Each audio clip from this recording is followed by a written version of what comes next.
মুখ্যমন্ত্রীর কড়া নির্দেশের পরই তৎপর বাঁকুড়া জেলা পুলিশ। জয়পুর থেকে অবৈধভাবে বালি বহনে সিজ করা হলো 5টি ট্রাক, গ্রেপ্তার 5।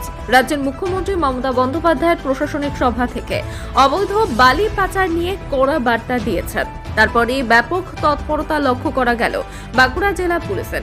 গতকাল জয়পুর থানা এলাকা থেকে বৈধ নথি ছাড়া বালি পরিবহন করা 5টি ট্রাক সিজ করে জয়পুর থানার পুলিশ। পাশাপাশি গ্রেপ্তার করা হয় ওই বালি পরিবহনকারী 5 জন চালককে। অভিযুক্ত 5 জনকে আজ জয়পুর থানা পুলিশের পক্ষ থেকে তোলা হয় বিষ্ণুপুর মহকুমা আদালতে। বিষ্ণুপুরের এসডিপিও সুপ্রকাশ দাস জানান, গতকাল জয়পুর থানার ডুডুর সংলগ্ন দ্বারকেশ্বর নদীর একটি বৈধ বালি খাদান থেকে অবৈধভাবে 5টি ট্রাক্টর জয়পুরের দিকে আসছিল। ঠিক তখনই পুলিশি নাকা চেকিং এ কর্মরত অফিসাররা ওই বালির গাড়িগুলির কাছ থেকে বৈধ নথি চাইলে তারা দেখাতে পারেনি, যে কারণে 5টি ট্রাক্টর সিজ করা হয়েছে এবং 5 জন চালককে গ্রেপ্তার করা হয়েছে।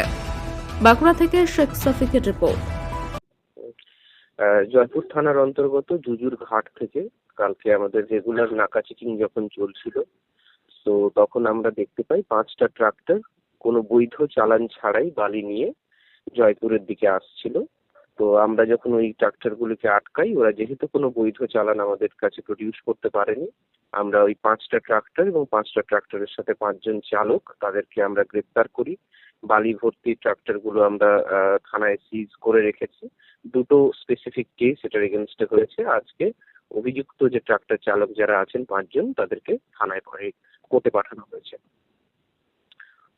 আমাদের কাছে যে ডকুমেন্টস আছে তাতে ওই জুজুর বালিঘাট যেটা আছে ওটা বৈধ বালিঘাট।